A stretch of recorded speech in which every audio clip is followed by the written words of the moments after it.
मुस्लिमों को ये पता है कि उन्हें 5 वक्त की नमाज नित्य पढ़नी चाहिए। ईसाइयों को पता है कि उन्हें जीसस के सामने नित्य कैंडल जलाना चाहिए। लेकिन मैंने देखा है कि हिंदुओं में, यानी हमारे सनातन धर्म के मानने वालों में, यह संशय की स्थिति रहती है कि उनके दैनिक पूजा का क्या कार्यक्रम होना चाहिए कि जो कि सटीक हो। चूँकि सनातन धर्म में बहुत सारी देवी देवताओं को स्थान मिला हुआ है, तो लोगों को लगता है कि वो किस देवी देवता की पूजा नित्य करें और किन की आराधना करें या ना करें। तो यह उनके मन में एक संशय की स्थिति रहती है। तो मैं आज चाहता हूं कि यह संशय जो हमारे सनातन धर्म के मानने वाले लोग हैं, उनके मन से यह संशय की स्थिति निकले और एक नियमित और एक सटीक पद्धति वो अपनाएं कि किस तरह से दैनिक जीवन में, दैनिक दिनचर्या के तहत हमारे सनातन धर्म के मानने वाले लोग ईश्वर की उपासना करें या दैनिक पूजन कैसे करें। तो सर्वप्रथम जब आप सबसे पहले सुबह उठें अपने बिस्तर पर से, तो अपने दोनों हाथों को देखें और दोनों हाथों को देखते हुए अपने आगे की ये जो 4 अंगुलियां हैं, इस भाग को देखते हुए बोलें कराग्रे वसते लक्ष्मी। फिर मध्य के भाग को देखें, बोले कर मध्य सरस्वती। फिर अंत के भाग को देखें, बोले कर मूले तू गोविंदम प्रभाते कर दर्शनम। पश्चात बिस्तर छोड़ने के उपरांत धरती को प्रणाम करें। क्योंकि धरती को भगवती का स्वरूप माना गया है, धरती को माता का स्वरूप माना गया है, धरती हमारा भार सहती है, इसलिए धरती को भी देवता का स्थान दिया गया है, देवी का स्थान दिया गया है। और धरती को प्रणाम करते वक्त कहें विद्यावंतम यशस्वंतम लक्ष्मीवंतम जन्म कुरु रूपम देहि जयम देहि यशो देहि दुषो जहि।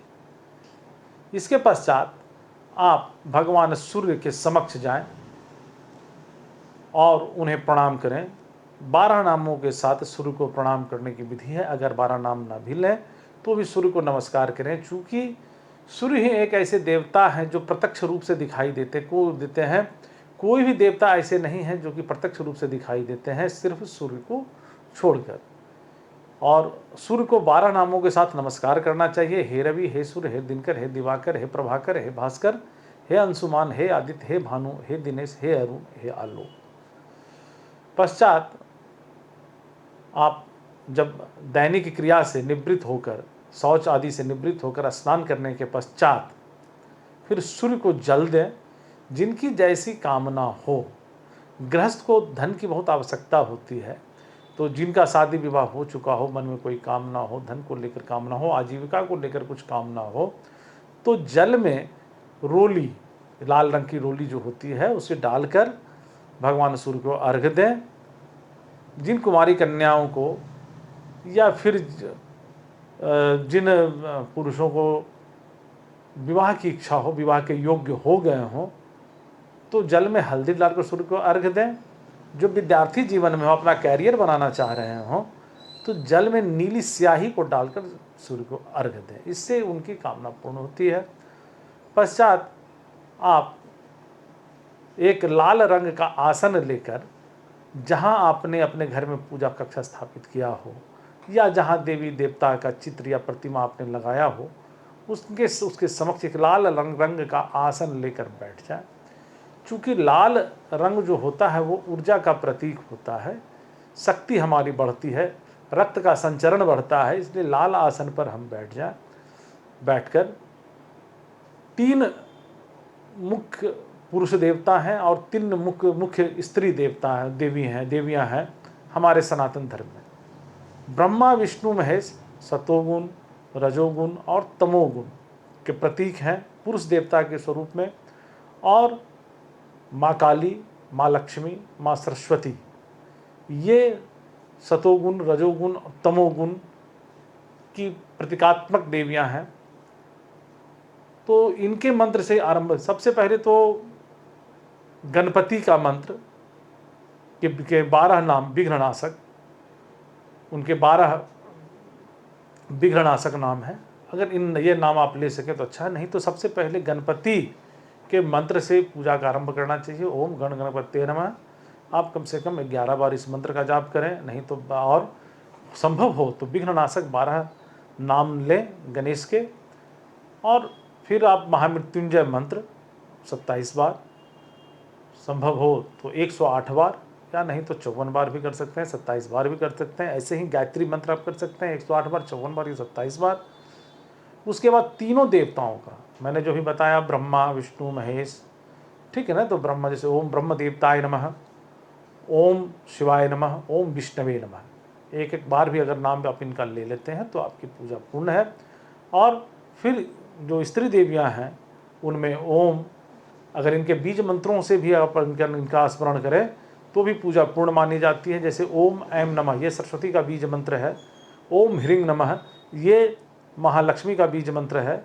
ओम क्लीं नमः, ये काली का बीज मंत्र है। नहीं तो आप ऐसे भी बोल सकते हैं, ओम सरस्वत्यै नमः, ओम महालक्ष्मी नमः, ओम महाकालिकाय नमः। तो इस तरह से आप इनकी आराधना पूजा कर सकते हैं। और हाँ, पूजा के जब आप बैठें तो पूजा के बैठने के पूर्व एक धूप बत्ती जला लें जो बांस की काठी से निर्मित नहीं हो, क्योंकि बांस को वंश वृद्धि का प्रतीक माना जाता है और बांस को जलाना अच्छा नहीं माना जाता है।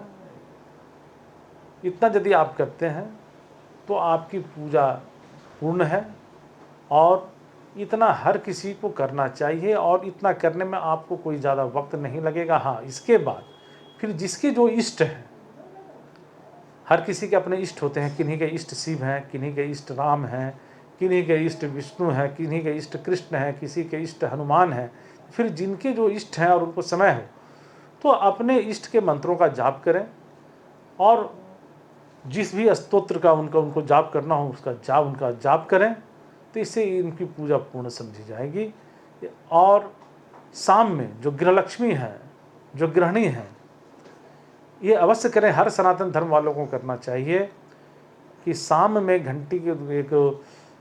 घंटी बजाते हुए धूप और धूना, इसकी धुनी पूरे घर में दिखाएं आप इसे जलाते हुए।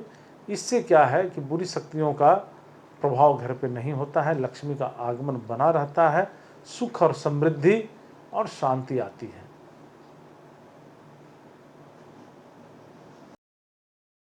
यदि आप किसी भी समस्या के समाधान हेतु आचार्य अविनाश से संपर्क करना चाहते हैं तो हमारा पता है स्वर्णाचलम सिद्धि केंद्र एवं तारामंडल सिद्धपीठ चंडिका स्थान वाले रोड में दलहट्टा, मुंगेर, एस्ट्रो वर्ल्ड बेकापुर, मुंगेर तथा कोलकाता एवं जमशेदपुर।